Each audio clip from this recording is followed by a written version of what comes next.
I feel like it's so easy to compare ourselves the moment we open our phone on social media for 5 minutes, and somehow it left us feeling like we're behind in life. Everyone's traveling, getting engaged, starting a business, glowing up, and we're just here scrolling.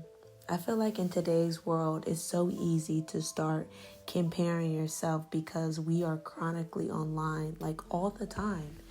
And honestly, I don't think we're meant to be this involved in everyone's lives.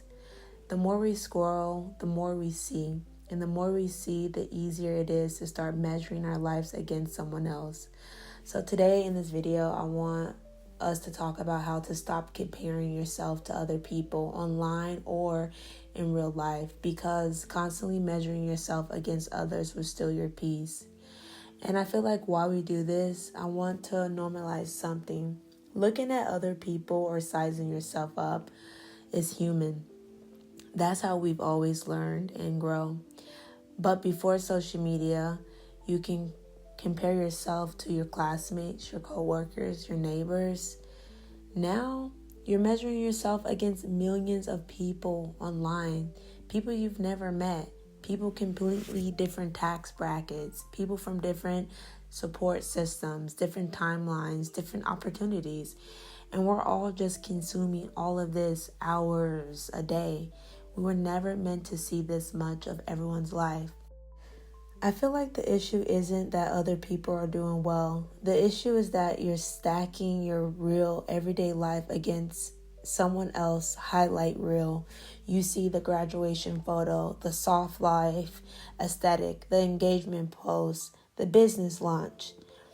What you don't see is the breakdowns, the debt, the failed attempts, the lonely nights. But your brain fills the gaps and say, everyone is ahead of me. And that's not true. Your brain is so powerful. It can literally sit there and tell you your brain could literally sit there and tell you, I'm sick, and you'll feel like you're sick. The personal moment for me, I feel like being a Black girl living in Greece and pursuing my master's degree and trying to build something online, there are so many ways that I could start measuring myself against so many people, other students, other creators, all the time, other women my age and people back home and people here. If I really wanted to, I could always find someone who looks further ahead. But according to who? Whose timeline am I even following? And I want you to learn how to stop measuring yourself against others. Number one, control what you're consuming. If every time you scroll you feel small, insecure, or behind, that's not motivation. That's overstimulation. Mute people, unfollow, take breaks, delete Instagram, take a break from TikTok. You don't need to constantly know updates of everyone's life. Protect your mind. Number two, measure backwards, not sideways. Instead of asking, am I doing better than them?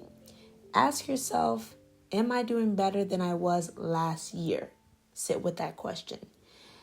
That's the only measurement that makes sense. Your growth is personal. And number three, use jealousy as a direction. If you feel like the little sting when you see someone winning, don't shame yourself. Pause and ask, what about this do I actually want? Sometimes it's not their whole life. Maybe it's the stability, freedom, confidence, and discipline. The feeling isn't telling you you're behind. It's telling you what matters to you. And number four, remember, you're seeing the edit versions. Nobody is posting their confusion. No one's posting their fears. No one's posting their 3 a.m. breakdowns. You're comparing your full story to someone else carefully chosen moments. That's not fair to you. And if you want me to be honest, I genuinely feel like we're overly exposed to each other in this generation. We see too much. We know too much. And honestly, we scroll too much. And the more access we have to everyone's lives, the easier it is to think, I should be there too. But maybe you're building quietly, maybe you're healing, and maybe you're laying foundations that no one sees. That doesn't mean you're behind. It means you're becoming. And before I leave this video, I want you to think of one thing you're proud of yourself for this year. Just one. Put it in the comments, and let's normalize celebrating ourselves instead of constantly measuring ourselves against other people. And I want you to know you're not late, you're not behind, you're on your path, and that's enough. Thanks for watching, guys.